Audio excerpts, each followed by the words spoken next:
Today I am going to teach you the chapter that is Nationalism in India. In this particular chapter, I will be teaching you civil disobedience movement.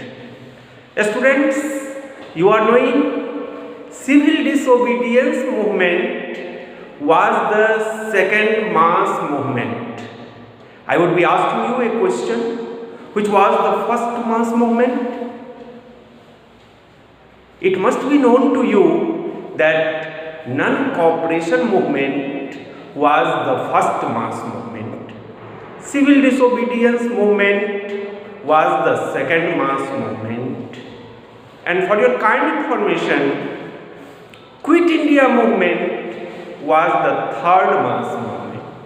So three mass movements were held, and all the three mass movements were held under the leadership of Gandhiji. Today we have to discuss in details about the second mass movement, civil disobedience movement. In civil disobedience movement, Gandhiji had told that now we have not to obey the orders of the British. Earlier in the non-cooperation movement, he had told that we have not to cooperate them.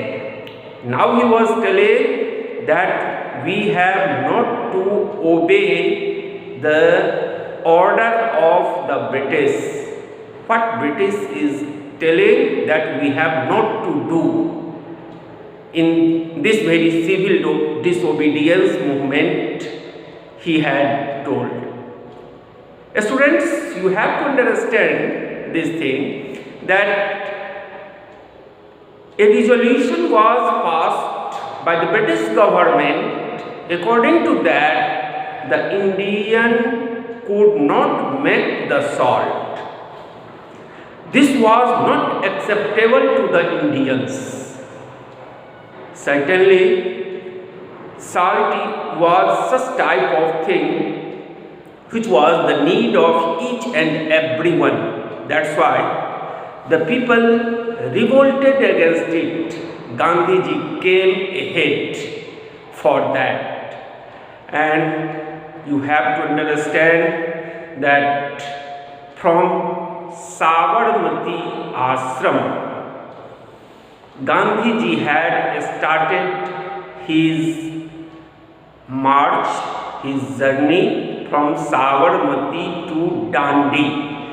That was the distance of 384 kilometers, 240 miles. Students, you are knowing, you are the student of mathematics. 240 miles, that is near about 384 kilometers, and this very long distance was covered by Gandhiji in 24 days.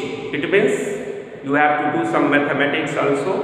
Means in 24 days he had covered 240 miles, means 10 miles a day, means 16 kilometers per day he was marching, he was covering on foot. You would be very surprised to know this thing, that this very 384 kilometer distance was covered by him on foot in 24 days.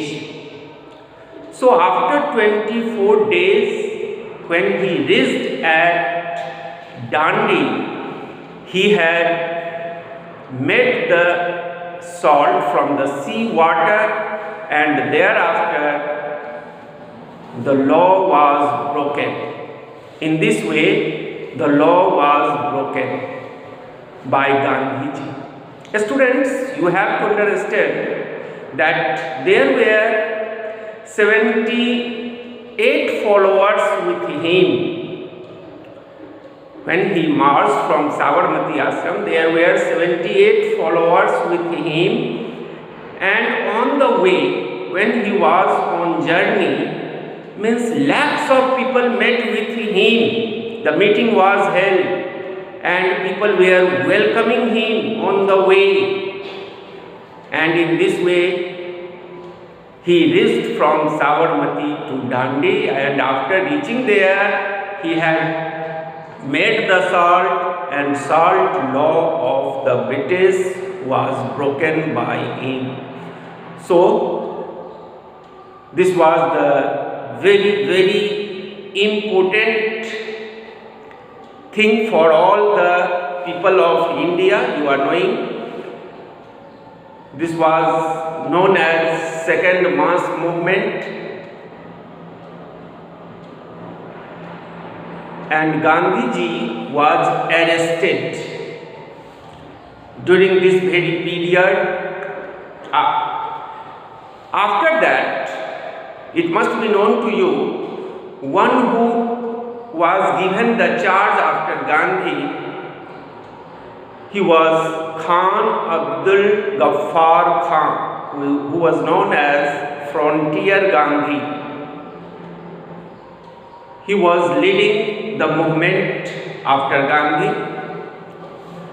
So this very civil disobedience movement was finally withdrawn in 1934. Now we have to discuss about the round table conferences.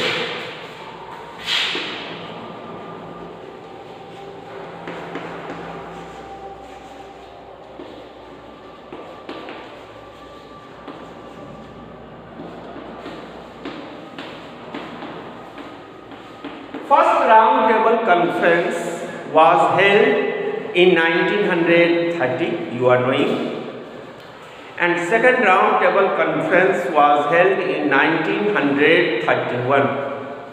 In the very first round table conference,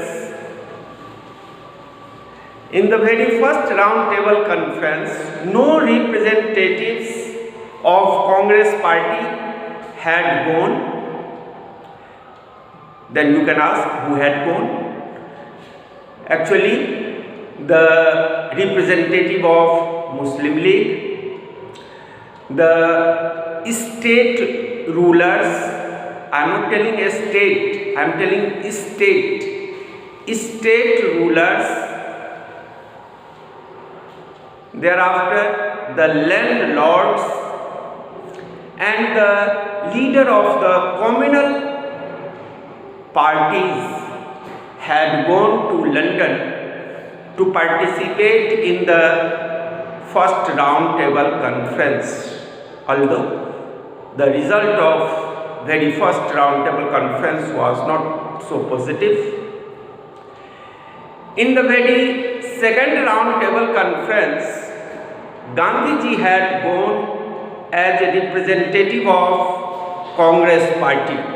But for your kind information, before going to London, means one of the agreement was held between Gandhi and Irwin, the Governor General Irwin.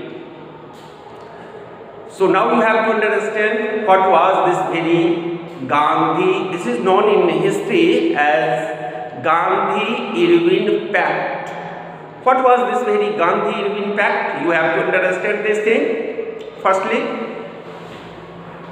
Gandhiji told to release all the political prisoners,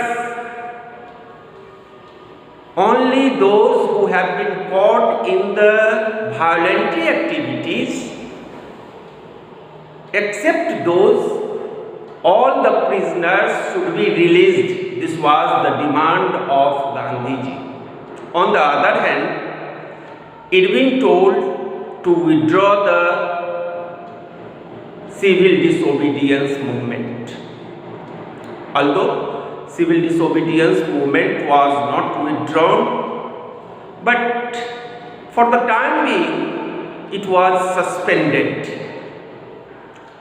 and Gandhiji had gone to participate in the second round table conference. Where he had gone? London. He had gone to London to participate in the second round table conference. Now it must be known to you that Gandhiji was humiliated there. By whom? By Churchill, the Prime Minister of England. He had abused him. How? He told him naked fakir. And in this way Gandhiji was insulted there, and he came with empty hand. Gandhiji was not ready now to take anything except the self-government, and he came back with empty hand. So you have to understand this very fact. When Gandhiji came thereafter, again the civil disobedience movement was continuing, and finally it was withdrawn in 1934. So that's all. Next thing, next day. Thank you.